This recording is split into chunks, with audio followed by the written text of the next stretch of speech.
सलमा के बारे में सोच रहा हूँ, फिक्रमंद हूँ। जब से उसकी शादी हुई है वो कॉलेज नहीं गई। हाँ, नई नई जिम्मेदारियों में से वक्त निकालना मुश्किल हो जाता है। लेकिन इतना लंबा गैप नहीं होना चाहिए इंसान की तालीम में भाई। छोड़े ना, उसका शौहर पहले ही उससे उखड़ा उखड़ा रहता है। अब पढ़ाई के जिक्र पर पता नहीं ना क्या सोचे। अरे भाई इसीलिए तो मैं कहता हूँ कि डिग्री होनी चाहिए, उखड़ा रहे, जान निछावर करने वाला हो। लड़की के पास तालीम हो तो उसके हाथ मजबूत होते हैं। खुदा खैर करे। नई नई शादी में एडजस्टमेंट के मसले हो जाते हैं, पर अब फिक्र मत करें, इंशाल्लाह सब ठीक हो जाएगा। ठीक कह रही हो, लेकिन सलमा की तालीम की बात मैंने उस वक्त की थी जब निकाह की बात हुई थी। मैं दोबारा करूंगा। छोड़ें, क्या जरूरत है। अरे भाई उसके माँ बाप ने वादा किया था,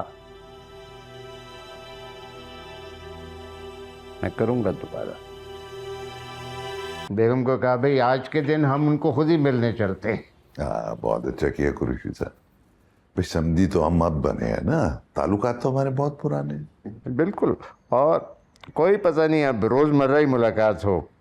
मैं सोच रहा था कि अब सलमा ने कॉलेज जाना होगा तो मैं ही इसको यहाँ से पिक कर लूँगा, इसके लिए भी आसानी रहेगी। मेरा दफ्तर इसके कॉलेज के बिल्कुल करीब है। आपसे किसने कहा कि सलमा कॉलेज जाएगी? नहीं, तालीम तो मुकम्मल करनी होती है ना भाई। मेरा ख्याल था कि आप अपना ख्याल अपने पास रखिए तो बेहतर होगा। मैंने आपसे पहले भी कहा था कि प्लीज हमारे घरेलू मामलात के बीच में दखल अंदाजी मत किया कीजिए। आतिफ बेटा, ये किस तरह से बात कर रहे हो तुम? पापा मैं वैसे ही बात कर रहा हूँ जैसे कि मुझे करना चाहिए। मेरे ही घर में बैठ के मेरे सामने मुझ पे हुक्म चलाएंगे और बताएंगे कि मुझे क्या करना चाहिए और क्या नहीं करना चाहिए। ओके ओके, तमीज नहीं है तुम्हें बात करने की? असल में बात यह है कि सलमा की तालीम की जो बात है वो तो शादी होने से पहले हमने की थी, और आपने कहा था कि आप इसको। तब हमें मालूम नहीं था कि आपकी बेटी ऐसे निकलेगी। कैसी निकलेगी? आप खुद पूछ लीजिए ना अपनी बेटी से।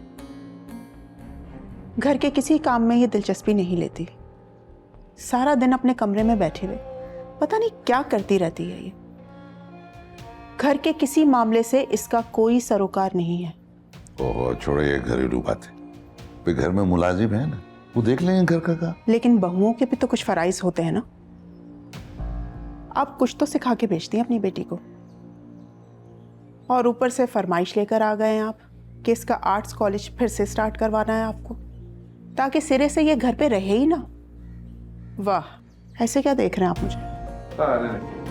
अभी कुछ लें प्लीज। अरे कुरैशी साहब ये बहुत मजे की है, प्लीज। मैं असल में चॉकलेट बिल्कुल मैं ले लूँगा आप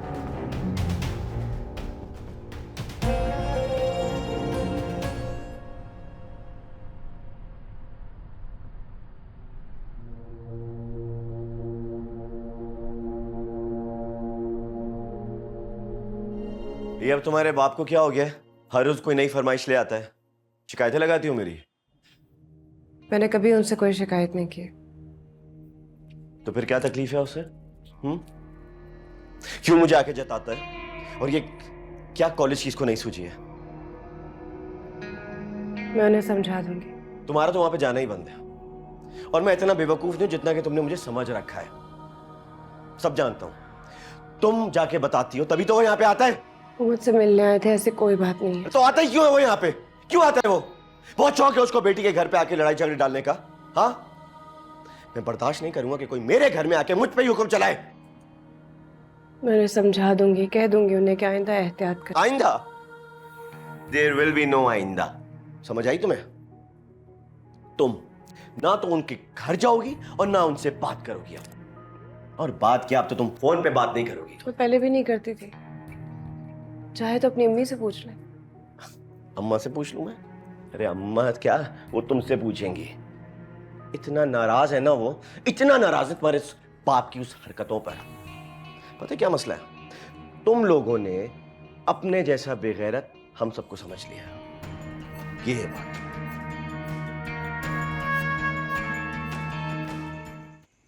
मैं तुम्हें कहता नहीं था,